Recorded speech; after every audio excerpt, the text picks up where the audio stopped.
யாத்ராகமம் 34 அதிகாரம் அதனுடைய 10வது வசனத்தை நாம் வாசிப்போம். அதற்கு அவர், இதோ நான் ஒரு உடன்படிக்கை பண்ணுகிறேன், பூமி எங்கும் எந்த ஜாதிகளிடத்திலும் செய்யப்படாத அதிசயங்களை உன் ஜனங்கள் எல்லாருக்கும் முன்பாக செய்வேன். உன்னோடு கூட இருக்கிற ஜனங்கள் எல்லாரும் கர்த்தருடைய செய்கையை காண்பார்கள். உன்னோடு கூட இருந்து நான் செய்யும் காரியம் பயங்கரமா இருக்கு. அல்லேலூயா.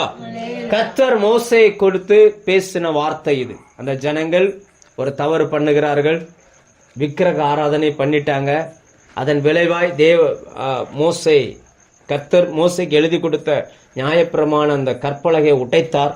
உடைச்சிட்டு இந்த ஜனங்களை தனியை ஆண்டவர் செப்பரேட் பண்ணுகிறார். அந்த ஜனங்களுக்காய் மோசே தேவ சமூகத்தில் போய் ஜெபிக்கிறார். அதுக்கப்புறம் அந்த மோசே நிறைய காரியங்களை பேசுகிறார். தேவனே, உங்களுடைய மகிமை நாம் பார்க்கணும் அப்படின்னு சொல்லும்போது தேவன் அவருக்கு தன்னுடைய மகிமையெல்லாம் காண்பித்து விட்டு இந்த வார்த்தையை சொல்லுகிறார். உங்க கண்கள்ல எனக்கு கிருபை கிடைச்சிச்சுன்னா நீங்க எங்க நடுவுல இருக்கணும் அப்படின்னு சொல்லி சொன்னோன்னு ஆண்டவர் மோசேட்ட சொல்லுகிற வார்த்தை, நான் ஒரு உடன்படிக்கை பண்ணுகிறேன். தேவன் உடன்படிக்கை பண்ணுகிற தெய்வம். அல்லேலூயா. உடன்படிக்கைன்னு என்னன்னு சொல்லுவாங்கன்னா, உடன்படிக்கை அப்படின்னாச்சுன்னா என்னன்னா, நம்ம இன்னைக்கு எப்படி சொல்றது, ஏற்பாடு அப்படிமா. நம்ம உடன்படிக்கை என்னன்னு சொல்லுவாங்கன்னா, சரியான அர்த்தம் வந்து இதை செஞ்சா இதை செய்வேன் அப்படி சொல்லுவாங்கல்ல, அக்ரிமெண்ட். உடன்படிக்கை என்னது? ஒரு அக்ரிமெண்ட் போடுவாங்க இல்லையா? அக்ரிமெண்ட் சரியான வார்த்தை தானே அக்ரிமெண்ட். நீங்க ஒரு வருஷத்துக்கு ஒரு உடன்படிக்கை பண்றோம். ஒரு வருஷம் உங்க நிலம் எங்ககிட்ட இருக்கும், இந்த நிலத்துக்காக நான் இவ்வளவு பணம் அல்லது இவ்வளவு பொருள் உங்களுக்கு தர்றேன் அப்படின்னு சொல்லி ஒரு உடன்படிக்கை பண்ணோம் இல்லையா? இப்ப ஆண்டவர் சொல்றார், நான் ஒரு உடன்படிக்கை பண்ணுகிறேன். நம்முடைய தேவன் நம்மோடு உடன்படிக்கை பண்ணுகிறவர். அல்லேலூயா. மனுஷனுக்கு மனுஷன் உடன்படிக்கை பண்ணுவான். இங்கே தேவன் மோசே மூலமாய் தன் ஜனங்களோடு உடன்படிக்கை பண்ணுகிறார். அவர் சொல்கிறார், நான் ஒரு உடன்படிக்கை பண்ணுகிறேன். ஒன்னு செய்வோம், நான் உங்க கூட என்ன செய்யறேன், ஒரு அக்ரிமெண்ட் போடுறேன், நான் ஒரு உடன்படிக்கை பண்றேன். அந்த உடன்படிக்கை என்ன அப்படின்னாச்சுன்னா, பூமி எங்கும் எந்த ஜாதிகளிடத்திலும் செய்யப்படாத அதிசயங்களை உன் ஜனங்கள் எல்லாருக்கும் முன்பாக நான் செய்வேன் அப்படின்றார். அல்லேலூயா. உடன்படிக்கை என்னவா? நான் அதிசயங்களை செய்வேன். அது எப்படியா? பூமி எங்கும் இதுவரைக்கும் செய்யப்படாத அதிசயங்கள். அந்த வசனத்தை வாசிங்க. எந்த ஜாதிகளிடத்திலும் செய்யப்படாத அதிசயங்கள். பூமி எங்கும் எந்த ஜாதிகள், அதாவது எந்த நாட்டிலேயுமே செய்யப்படாத அதிசயங்களை உன் ஜனங்கள் எல்லாருக்கும் முன்பாக செய்வேன். உன்னோடு கூட இருக்கிற ஜனங்கள் எல்லாரும். ஏன்னா அந்த ஜனங்களை குறித்து அவர்கள் பாத்தீங்கன்னு சொன்னா, சீனாய் மலையில அந்த மலை எரிஞ்சுக்கிட்டு இருக்குது. ஒரு 40 நாள் அவங்களால பொறுக்க முடியல. நம்ம வந்து பாத்தீங்கன்னா ஆரம்பத்துல நல்லா இருக்கிறோம். அந்த ஜனங்களை, அந்த ஆண்டவர் அந்த ஜனங்களை அழைத்து கொண்டு வரும் பொழுது ரொம்ப சந்தோஷப்பட்டாங்க. கர்த்தர் மோசையை கொண்டு பேசின எல்லா வார்த்தைக்கும் கீழ்ப்படிவேன்னு சொன்னாங்க. மோசையை நம்பினாங்க. மோசை மூலமா சொல்லப்பட்ட வார்த்தைகளை நம்பினாங்க. ஆனா கொஞ்ச காலம் போன உடனே பழைய நிலைமைக்கு அப்படியே பின்வாங்கி போயிட்டாங்க. சில கழுத்துல கடந்த நகையெல்லாம் கலட்டி கொண்டு போய் ஆரோன்ட்ட கொடுத்து, எங்களுக்கு நீங்க ஒரு சாமியை செய்யுங்க அப்படின்ட்டாங்க. அவரு என்ன பண்ணிட்டாரு, கருப்பிடித்தான் இருக்குது, அப்படியே சாமியை செஞ்சு கொடுத்துட்டாரு. ஒரு கண்ணுக்குட்டியை பிடிச்சி, இதுதான் உங்க சாமி, இவர் தான் உங்களை நடத்திட்டு வந்திருக்கிறார் அப்படின்னு எல்லாரும் அந்த கண்ணுக்குட்டிக்கு முன்னாடி என்ன செஞ்சுட்டாங்க, விழுந்துட்டாங்க. இன்னைக்கும் அன்னைக்கு அங்க செய்யப்பட்ட கண்ணுக்குட்டி இன்னைக்கும் இந்தியா பார்லிமெண்ட்ல கண்ணுக்குட்டியை வச்சிருக்கிறாங்க. புது பார்லிமெண்ட் திறக்கும் போது அந்த சாமியாரு, அந்த மந்திரவாதி எல்லாம் பாத்தீங்கன்னு சொன்னா ஒரு கண்ணுக்குட்டியை கொண்டு போய் என்ன செஞ்சாங்க, பார்லிமெண்ட்ல கொண்டு போய் வச்சாங்க. அது என்ன, இன்னைக்கும் இயேசுவை அறியாத மற்ற மார்க்கத்துல என்ன சொல்லுவாங்க, ஒரு வீடு கட்டணும்னு முதல்ல எதான் வீட்டுக்குள்ள விடுவாங்க. ஆமா ஆமா, அவன் கோமாதா அந்த அது என்னவோ ஒண்ணு. நான் சொல்ல புரியுதா? நான் மற்ற மதங்களை தவறாய் நான் பேசல, அவங்களுடைய நம்பிக்கையை நான் தவறா பேசல. ஆனால் வேதத்தின் படி அது தப்பு. எங்க இருந்து வந்துச்சு இந்த விக்கிரக வணக்கம்? எங்கிருந்து தோன்றினது? எப்படி வந்துச்சு? எங்க இருந்து இந்த கண்ணுக்குட்டி செஞ்சாங்க? இன்னைக்கு சொல்றாங்க கண்ணுக்குட்டிக்கு பின்பகுதியில தான் ஒட்டுமொத்த உலகமே இருக்குன்றாங்க. அதனாலதான் அவன் சாணி யூரினை குடிக்கிறான், சாணியை குடிக்கிறான், கரைச்சு குடிக்கிறான். என்ன நீங்க பாக்குறீங்க, உத்தரப்பிரதேசத்துலலாம் வித்துக்கிட்டு இருக்காங்க. நம்ம எல்லாம் பழ ஜூஸ் குடிக்கிற மாதிரி அவன் சாணியை கரைச்சி குடிக்கிறான். கேட்டாச்சுன்னா இது வந்து எங்க கோமாதா குள்ளது, இது குடிச்சாதான் நாங்கள் அறிவு பெருகுன்றான். அறிவு பெருகினவன் இங்க வந்து ஏடிஎம் மிஷினுக்குள்ள போய் பணத்தை தூக்காம என்ட்ரி போடுற மிஷினை தூக்கிட்டு போறான். அறிவு பெருத்தவன். இப்படி போய்கிட்டு இருக்க நிலவரங்கள். ஆண்டவர் சொல்கிறார், அந்த ஜனங்களை பார்த்துங்க பாரு, உன் ஜனங்கள்கிட்ட எவ்வளவு சொன்னாலும் மண்டையில ஏற மாட்டேங்கல, ஒண்ணு சேரேன், ஒரு உடன்படிக்கை பண்றேன், இனி அவர்களுக்கு நான் வந்து அற்புதங்களை செய்வேன் அப்படின்றார். ஆண்டவர் நினைச்சுவாரா? எந்த நாட்டிலும் நடக்காத அற்புதங்களை கர்த்தர் செய்வோம். இல்லையா? நீங்க ஒண்ணு புரிஞ்சுக்கோங்க, தேவன் நம்மோடு உடன்படிக்கை பண்ணி இருக்கிறார். அந்த உடன்படிக்கையில அவர் உண்மையா இருக்கிறார். இதுவரைக்கும் உண்மையா இருந்திருக்கிறார். உண்மையா இல்லை, இதுவரைக்கும் தேவன் பண்ணின உடன்படிக்கையில் அவர் உண்மையா இருந்திருக்கிறார். ஆனா நம்ம உண்மையா இருந்திருக்கிறோமான்றதான் நம்ம யோசிச்சு பார்க்கணும். ஞானஸ்தானம் எடுக்கும்போது உடன்படிக்கை பண்றோம். ஞானஸ்தானம் ஒரு உடன்படிக்கை. ஞானஸ்தானம் என்னது? ஒரு உடன்படிக்கை. நம்ம சொல்றோம், ஆண்டு இனி நான் வாழ்வது இயேசுக்காக தான் வாழ்வேன், என்னுடைய பழைய மனுஷன் சாகுறான், இனி நான் இயேசுக்காக வாழ்வேன். அப்ப ஞானஸ்தானம் கொடுக்கும் போதே பாஸ்டர் கேட்பாரு, இங்க பாரு, உன்னுடைய உடலாலும் பொருளாலும் கர்த்தரை கனம் பண்ணுவாயா? ஆமா அப்படின்றான். இவன் எதுக்கு சொல்றான்றதே தெரியல. ஆமான்னு உடன்படிக்கை பண்ணிருந்தான். பழைய மனுஷன் செத்துட்டான், புது மனுஷன் எந்திரிச்சிட்டான் அப்படின்னு சொல்லி. ஆனா உண்மையில அந்த உடன்படிக்கையில் நம்ம சரியா நிக்கிறோமா அப்படின்னு யோசிச்சு பார்த்தா எத்தனை பேர் சரியா நிக்கிறாங்க? சந்தேகம் தான். நம்ம சரியில்லை. ஆனா கர்த்தர் இன்னைக்கு வரைக்கும் அதுல எப்படிதான் இருக்கிறாரு? அவர் சரியா இருக்கிறார். நான் உண்மை இல்லாதவர்களா இருந்தாலும் தேவன் உண்மை உள்ளவராகவே இருக்கிறார். லேலூயா. நம்மோட ஒரு உடன்படிக்கை பண்ணி இருக்கிறார். ஆண்டவர் பண்ண உடன்படிக்கை. சிலுவை மரணம் என்பது ஒரு உடன்படிக்கை. சிலுவை மரணத்துல உங்களையும் என்னையும் கர்த்தர் பெற்று எடுத்தார். இன்னைக்கு வரைக்கும் நமக்காய் பிதாவின் வலது பரிசத்துல உட்கார்ந்து நமக்காய் விண்ணப்பம் பண்ணி கொண்டே இருக்கிறார். இன்னைக்கு வரைக்கும் அதை செஞ்சுக்கிட்டே இருக்கிறார். அவர் அதுல உண்மையா இருக்கிறார். ஆனா நம்ம அதுல உண்மையா இருக்கிறோமா அப்படின்னு பார்த்தா நம்ம அநேக நேரங்களில் உண்மையா இருக்க முடியல. லேலூயா. நம்முடைய ஆத்துமா இருக்கு பாத்தீங்களா? நம்முடைய ஆத்துமா, அது வந்து ஆத்துமா சில நேரங்களில் அறிவில்லாமல் போய்விடுகிறது. பாவம் செய்யறதுக்கு இந்த சரீரம் வந்து ஒரு டூல்ஸ் தான். சரீரம் செய்யாது. உள்ளுக்குள்ள இருக்கிற ஆத்துமா தான் என்ன செய்யுது? எல்லாமே பண்ணுது. அது எதை விரும்புகிறதோ அது செய்யும். 2 நாள் ஒழுங்கா ஜபம், கன்வென்ஷன் ஜபம்னு வச்சுட்டா நம்ம ஆளுக்கு எவனுமே பாவம் செய்ய மாட்டான். உடனே ஜபம் தான், கன்வென்ஷன் தான், அதுதான் இதுதான். 2 நாள் ஜபம் பண்ணா விட்டுட்டான்னா அடுத்து அவன் பைபிளே தொட மாட்டான். எதைத்தான் வச்சுக்கிட்டு இருப்பான்? பைபிள் பக்கமே போக மாட்டான். 2 நாள் பைபிள் படிக்காம ஜபம் பண்ணாம இருந்துட்டான்னா அந்த ஆத்மா ட்ரைனஸ் ஆயிருது. அப்படியே போயிருது, உலகத்தோட கனெக்ட் ஆயிருது. ஒரு 2 நாள் ஜபத்திலே ஒரு கேம்புக்கு எங்கேயாவது போங்க, ஒரு யூத் கேம்புக்கோ ஏதாவது ஒரு கேம்ப்ல போய் 2 நாள் இருந்தீங்கன்னா அங்க நடக்கிற ஜபம், ஆராதனை இதெல்லாம் பார்த்த உடனே அவனுடைய சந்தோஷம் ஆயிருது. அவனுடைய ஹாப்பினஸ் ஆன உடனே ஒரே ஜபந்தான், ஒரே எல்லாம் நடக்கும். ஆனா 2 நாள் அதை விட்டுட்டு வீட்டுக்கு வந்து 2 நாள் எங்கேயுமே போலான்னு வச்சுக்கோங்களேன், அது அப்படியே பழைய மாதிரி என்ன செஞ்சிருது. ஆண்டவர் சொல்ல, நான் ஒரு உடன்படிக்கை பண்றேன். அந்த உடன்படிக்கை என்னன்னா, எந்த தேசத்திலும் நடைபெற்றாத அற்புதங்களை நான் செய்வேன் அப்படின்றேன். லேலுயா. இதுவரைக்கும் எந்த நாட்டிலையும் செய்யப்படாத அற்புதங்கள். அந்த ஜனங்களுக்கு ஏன் அற்புதங்கள் தேவைன்னா, அவங்களுக்கு சாப்பாட்டுக்கு அவங்க வேலை செய்யல, சொந்தமா வீடு இல்லை, அவங்க எங்க போறதுன்னு தெரியல. அவங்க போறாங்க, டிராவல் பண்ணி போயிட்டே இருக்கிறாங்க. அவங்க போகிற இடம் எதுன்னு அவங்களுக்கு தெரியாது, அது எப்படிப்பட்ட இடம்னு தெரியாது. அவங்க போயிட்டே இருக்கிறாங்க. இன்னைக்கும் நம்மளும் எப்படி இருக்கிறோம்னா, நாம் போய் சேர வேண்டிய பரலோகம் எப்படி இருக்கும் என்று நமக்கு தெரியாது. நம்ம பார்க்கவும் இல்லை, கேள்விப்படுகிறோம். வேதத்துல சில அடையாளங்கள் சொல்லப்பட்டிருக்குது. அந்த அடையாளங்களை வைத்து நாம் சில காரியங்களை கண்டுகொள்கிறோம். லேலூயா. காலையில என்கிட்ட ஒரு ஊழியக்காரர் ஒரு சந்தேகம் கேட்டார். அவர் நேற்று நைட்டு இன்னைக்கு அதிகாலையிலேயோ பைபிள் படிச்சிருக்கிறார். என்னன்னா, வெளிப்படுத்தல் 21ஆம் அதிகாரத்தை படிச்சிருக்காரு. நிறைய படிச்சிருக்காரு. அதுல வெளிப்படுத்தல் 21 அதிகாரத்தை படிச்ச உடனே அதுல என்ன சொல்லுது அப்படின்னாச்சுன்னா, இதோ நான் பார்க்கையில் புதிய எருசலேமாகிய நகரம்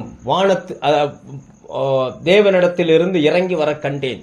அது தன் மணவாளனுக்காக ஆயத்தமாக்கப்பட்டிருந்த மணவாட்டியை போல் இருந்தது அப்படின்னு அந்த வசனம் சொல்லுது. 1, 2 அதுக்கு 12 வாசல் இருந்துச்சு, 12 அஸ்திபார கல் இருந்துச்சு. இப்படியெல்லாம் வருது. இது உடனே அவர் என்கிட்ட கேட்டாரு, அப்படின்னா ஒரு நகரம், ஒரு கட்டடம் அல்லது ஒரு பெரிய டவுனே பரலோகத்திலிருந்து இறங்கி வருமா அப்படின்னு. ஒரு பரலோகத்திலிருந்து என்ன வருது?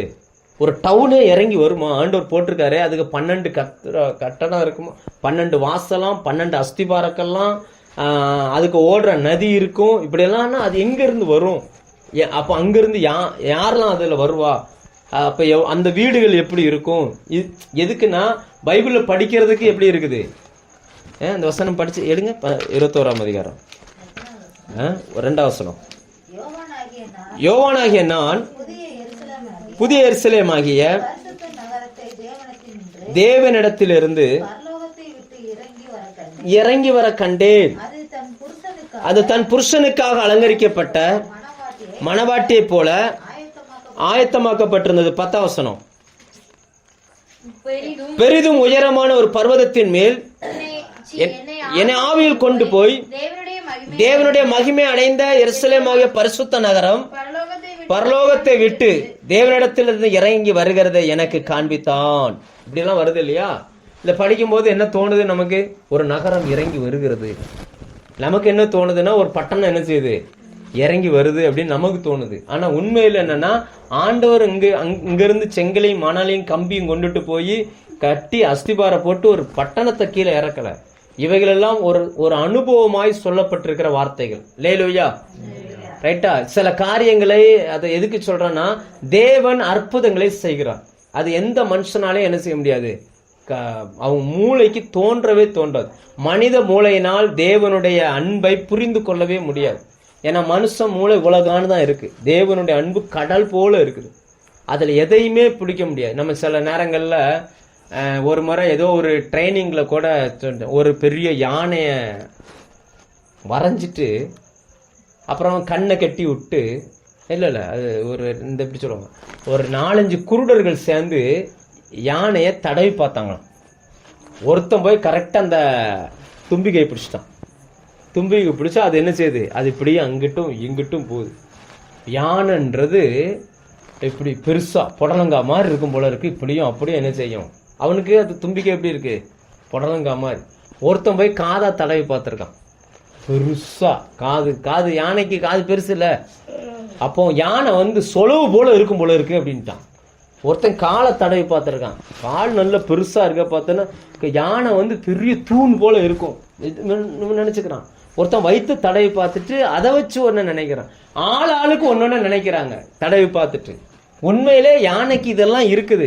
இது எல்லாம் சேர்ந்ததுதான் யானை. ஆனா ஒவ்வொருத்தரும் ஒன்னு மட்டும் என்ன செஞ்சுக்கிறாங்க? பாத்துக்கிறாங்க. இப்ப ஆண்டவர் சொல்கிறார், நான் ஒரு உடன்படிக்கை பண்றேன். அந்த உடன்படிக்கை என்னன்னா, இதுவரைக்கும் எந்த நாட்டிலும் செய்யப்படாத அற்புதங்களை உன் ஜனங்களுடைய கண்களுக்கு முன்னாடி நான் செய்வேன். உன் ஜனங்கள் என்னுடைய கிரியையை காண்பார்கள் அப்படின்றார். லேலூயா. முதலாவது அற்புதங்களை காண்பார்கள். முதலாவது எதை பார்ப்பாங்க? ஆமா, அற்புதம்னா அந்த பொது மொழிபெயர்ப்புல என்ன போட்டிருப்பாங்க? புதுமைன்னு போட்டிருப்பாங்க. இதுவரைக்கும் நடக்காத காரியம் நடந்துச்சுன்னா அது அற்புதம். இதுவரைக்கும் நடந்துச்சுன்னு என்னது? ஆமா, திடீர்னு நம்ம சர்ச்சைக்கு நாளைக்கு ஒரு 5 ஏக்கர் இடத்த கொடுத்தாருன்னா அது என்னது? அது ஒரு அற்புதம். இதுவரைக்கும் நடக்காத ஒன்று நம்மகிட்ட இல்ல. ஆனா புதுசா ஏதோ ஒண்ணு என்ன செய்யறாரு? ஆமா, திடீர்னு நாளைக்கு ராசப்பண்ணா ஒரு வேகனார் கார் வாங்குறாரு. அதெல்லாம் என்னது? ஆமா, வாங்கி சுத்தி பார்க்காரா, ஏறி ஓட்டுறாரு, அது அப்புறம் ஒரு அற்புதம். நான் சொல்ல புரியுதா? ஆண்டவர் சொல்ல, நான் ஒரு உடன்படிக்கை பண்றேன்டா. அந்த உடன்படிக்கை என்னன்னா, நான் செய்வேன் அப்படின்றார். அதாவது அவனை வச்சு செய்வேன்னு சொல்லல, நான் செய்யறேன். எந்த ஜாதிகளிடத்திலும் செய்யப்படாத அற்புதத்தை நான் செய்யறேன். உன் ஜனங்கள் என்னுடைய கிரியையை காண்பார்கள். அப்படின்னா என்ன அர்த்தம்னா, அந்த அற்புதம் அந்த மனுஷன்ட்ட நடக்கணும்னா அந்த ஜனங்கள் உன்னுடைய ஜனமா இருக்கணும். அந்த ஜனங்கள் யாரா இருக்கணுமா? மோசையின் கையின் கீழ் இருக்கிறவர்களுக்கு மட்டும்தான் அந்த அற்புதத்தை ஆண்டவர் உடன்படிக்கை பண்ணுகிறார். அவன் உன் கூடவே இருந்தான்னா அவனுக்கு நான் ஒரு அற்புதம் செய்வேன். அவன் நான் என்ன செய்வேன்றதை அவன் பார்ப்பான் அப்படின்றார். லேலுயா, அவன் பார்ப்பான். அப்ப இன்னைக்கு என்னன்னா, உங்களுக்கு தேவனிடத்திலிருந்து நன்மையை பெற்றுக்கொள்ள வேண்டுமே ஆனால் நீங்க முதலாவது தேவனோடு இருக்கணும். கர்த்தரோடு என்ன செய்யணும்? எல்லாருக்கும் அற்புதம் பிடிக்கும். ஆனா அதுக்கான எங்க இருக்கணுமோ அது என்ன செய்யாது? பிடிக்காது. அதான் பிரச்சனை. எல்லாருக்கும் ஒரு அற்புதம் வேணும். இப்போ பார்த்தீங்கன்னா சென்னையில மழை வெள்ளம் வந்துச்சு. சென்னையில இருக்கிற எல்லா வீடுகளுக்கும் 6000 ரூபாய் பணம் கொடுத்தாங்க. சென்னையில இருக்கிற எல்லா வீட்டுக்கும் என்ன பண்ணாங்க? ஆமா, எல்லாருக்கும் கொடுத்துட்டாங்க. ரவுண்டா ஒரு ஃபேமிலிக்கு 6000 ரூபாய் அப்படின்னு வச்சு கொடுத்தாங்க. வாழ்வாதாரம் இல்லை அப்படின்ற மாதிரி எல்லாருக்கும் கொடுத்தாங்க. சென்னையில இருக்கிறதுல 3/4 பேர் யாரு அப்படின்னா இங்க இருந்து பிழைக்க போனவங்க தான். சென்னையில இருக்கிறதுலே 3/4 பேர் யாரு தான்? இங்க இருந்து பிழைக்க போனவங்க தான். சென்னையை சொந்த ஊரா கொண்டவர்கள் கொஞ்சம் பேர் தான். அங்க நீங்க எந்த ஏரியாவுக்கு வேணாலும் போய் பாருங்க, அங்க திருநெல்வேலியை சேர்ந்த 2 நபராவது அங்க இருப்பாங்க. எந்த ஏரியாவுக்கு வேணாலும் போங்க, சென்னைக்கு போங்க, எந்த ஏரியாவுக்கு வேணாலும் போங்க, அங்க போயிட்டீங்க அப்படின்னா திருநெல்வேலி மாவட்டத்தை சேர்ந்தவர்கள் எங்கேயாவது நீங்க அவங்கள சந்திக்கலாம். ஆனா அங்கதான் வாடகைக்கு வீடு எடுத்து நினைச்சுவாங்க தங்கி இருப்பாங்க. அவங்க அங்க இருக்கிறதுனால அரசாங்கம் கொடுக்குற உதவி அவங்களுக்கு என்ன செய்யுது, கிடைக்குது. அவங்க அங்க இல்லைன்னா என்ன செய்யாது, கிடைக்காது. இப்ப ஆண்டவர் சொல்றார், உன் ஜனங்கள், அந்த வசனம் திரும்ப வாசிங்க. உன்னோட கூட இருக்கிற ஜனங்கள் எல்லாரும், அதான் என்னன்னா உன்னோட கூட இருக்கிற ஜனங்கள் அப்படின்னா என்ன சொல்றாருன்னா, எத்தனை ஜனங்கள் உன் கூட கடைசி வரைக்கும் டிராவல் பண்றாங்களோ அவங்க அந்த எல்லாரும் கர்த்தருடைய செய்கையை காண்பார்கள். உன் கூட இருக்கணும், தேவனுடைய நன்மையை அனுபவிக்கணும்னா தேவன் ஜனங்களோடு, தேவ பிள்ளைகளோடு கலந்திருக்கணும். அல்லேலூயா. தேவ பிள்ளைகளோடு நீங்க கலந்திருப்பீங்கன்னா, தேவ சபையோடு இணைஞ்சிருப்பீங்கன்னா, தேவன் செய்யற நன்மைகளை உங்க வாழ்க்கையில நீங்க பார்க்க முடியும். அல்லேலூயா. இத்தனை வருஷம் ஆயிருச்சு, சபையினால் நம்ம எவ்வளவோ ஆசீர்வாதங்களை அனுபவிக்கிறோம். சபையில நம்ம சில நேரங்கள்ல கஷ்டமான நேரங்கள்ல வந்து ஜெபம் பண்றோம், ஆண்டவர் சுகமாக்குகிறார். கஷ்டமான நேரத்தில் ஆலயத்துல போய் ஜெபம் பண்ணும் பொழுது கர்த்தர் புதிய வாசல்களை திறந்து விடுகிறார். தேவனும், அதாவது என்னன்னா, தேவன் சிலரோடு சில உடன்படிக்கை பண்ணுகிறார். ஆண்டவர் மோசையோடு அன்னைக்கு அந்த உடன்படிக்கை பண்ணார். உன்னோட நான் ஒரு உடன்படிக்கை பண்றேன், உன் கூட இருக்கிற ஜனங்கள் பலத்த காரியங்களை செய்வார். அப்படி சொல்லிட்டு கடைசியில சொல்றாரு, உன்னோடு கூட இருந்து நான் செய்யும் காரியம் பயங்கரமா இருக்கும். எப்படி இருக்குமா? பயங்கரமான காரியங்களை மோசையை கொண்டு கர்த்தர் செய்தார். அப்படின்னா என்னன்னா, மோசே சாதாரண ஒரு வயதான நபர், அவரால் எதுவுமே செய்ய முடியாது. ஆனா அன்னைக்கு இருந்த காலகட்டம் ராஜாக்களின் காலகட்டம். எல்லா நாட்டிலையும் ராஜாக்கள் இருப்பாங்க, ராஜா சொல்றதான் ஜனங்கள் எல்லாரும் கேட்பாங்க. ஆனா இங்க யாருன்னு பார்த்தீங்கன்னா, இந்த மோசே சொல்றதான் எல்லாரும் நினைச்சுவாங்க கேட்பாங்க. மோசே என்ன சொல்றாரு அதான் ஃபைனல் டிசிஷன். அப்ப கர்த்தர் மோசையை கொண்டு பலத்த காரியங்களை செய்தார். அதாவது விவரிக்க முடியாத அற்புதங்கள் 10 காரியங்கள் நடந்திருக்குது. அந்த வனாந்தரத்துல மோசையை கொண்டு தேவன் செய்த 10 பெரிய காரியங்களை கர்த்தர் செய்திருக்கிறார். ஜனங்களுக்கு எப்பமெல்லாம் ஆபத்து வருதோ அப்பமெல்லாம் மோசே ஜெபம் பண்ணுவார், அந்த ஆபத்து என்ன செஞ்சிடும், நீங்கி போயிடும். அல்லேலூயா. மேக ஸ்தம்பம், அக்கினி ஸ்தம்பம் இதெல்லாம் இருந்தும் கூட ஜனங்கள் அநேக தவறுகளை பண்ணினார்கள். இன்னைக்கும் நிறைய கிறிஸ்தவர்கள் தேவனோடு கூட இருந்தும் கூட நிறைய தவறுகளை பண்ணுகிறார்கள். அநேக நேரங்கள்ல நம்மையும் அறியாம தடுமாறி என்ன செஞ்சிருந்தோம், சில தவறுகளை பண்ணுகிறோம். அந்த தவறுகளுக்காக விண்ணப்பம் பண்ணுவதற்கு ஒரு ஊழியக்காரரை கர்த்தர் வச்சிருக்கிறார். திரும்ப அங்க போகும் பொழுது அவங்க ஜெபம் பண்றாங்க, அந்த காரியங்கள் அவர்களுக்கு மன்னிக்கப்படுகிறது. அல்லேலூயா. நான் சொல்ல புரியுதா? ஸோ அப்போ ஆண்டவர் இந்த வருஷத்துல இந்த குடும்பத்திற்கு செய்யக்கூடிய காரியங்கள் என்னன்னா, தேவன் உங்களோட ஒரு உடன்படிக்கை பண்ணுகிறார். மோசையோடு பண்ணுகிற அந்த உடன்படிக்கை மோசைக்கும் மோசையோடு கூட இருக்கிற ஜனங்களுக்கும், வேற யாருக்கு அது என்ன செய்யாது, செட் ஆகாது. அவரோடு இருக்கிறவங்களுக்கு அந்த உடன்படிக்கை சொல்லும். அது என்ன உடன்படிக்கைனா, எந்த நாட்டிலுமே செய்யாத அற்புதங்கள். இதுவரைக்கும் எந்தெந்த நாட்டுல தேவன் என்னென்ன அற்புதங்களை செஞ்சிருக்காருன்றத கொஞ்சம் கவனிச்சு பாருங்க.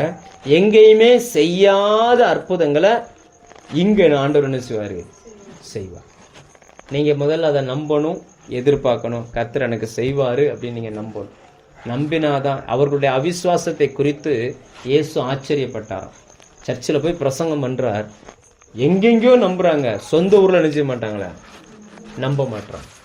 பிரச்சனை தான். சொந்த ஊர்ல என்ன செய்ய மாட்டாங்க, ஆமா நம்ப மாட்டாங்க. வெளியில எங்க போனாலும் என்ன செய்யறாங்க, இயேசு எங்க போனாலும் பலத்த வரவேற்பு, எங்க போனாலும் அற்புதங்கள் நடக்குது.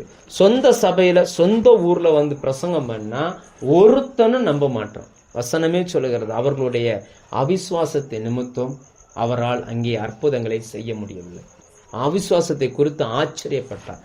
என்ன காரணம்னா, ஜனங்களுடைய பார்வை என்ன, நமக்கு தெரியாதா, இவர் இன்னார் தானே, மரியாளுடைய பையன் தானே, யோசேப்புடைய பையன் தானே, அவங்க அக்கா தங்கச்சியெல்லாம் நமக்கு தெரியும், அண்ணன் தம்பியெல்லாம் நமக்கு தெரியும், முந்தா நேற்று வரைக்கும் இப்படி இருந்த ஆளு தானே, இவர் எப்படி இதெல்லாம் பண்றார், அந்த மைண்ட் செட்டுக்குள்ள போனதுனால அற்புதங்கள் அவங்களுக்கு நடக்கல. அல்லேலூயா.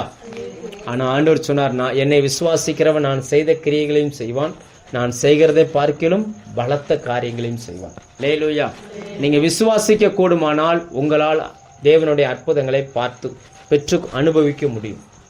தேவன் நமக்கு தருகிற பொருட்கள், தேவன் நமக்கு வைத்திருக்கிற ஆசீர்வாதங்கள் எல்லாமே எப்படிப்பட்ட காரியம்னா, எந்த ஜாதிகளிடத்திலும் இதுவரைக்கும் நடந்துராத மிராக்கள். நீங்க யோசிச்சு பாருங்க, இப்ப என்ன நடந்தாலும் எல்லாத்தையும் நடக்கிற ஒன்றை அல்ல, புதிதான ஒன்றை கர்த்தர் நமக்கு என்ன செய்வாரு, செய்வார். புதுசான ஒண்ணு எதிர்பாருங்க. இந்த வருகிற வருஷத்துல தேவன் எனக்கு ஒரு புதிய காரியத்தை செய்வார் அப்படின்னு சொல்லி எதிர்பாருங்க.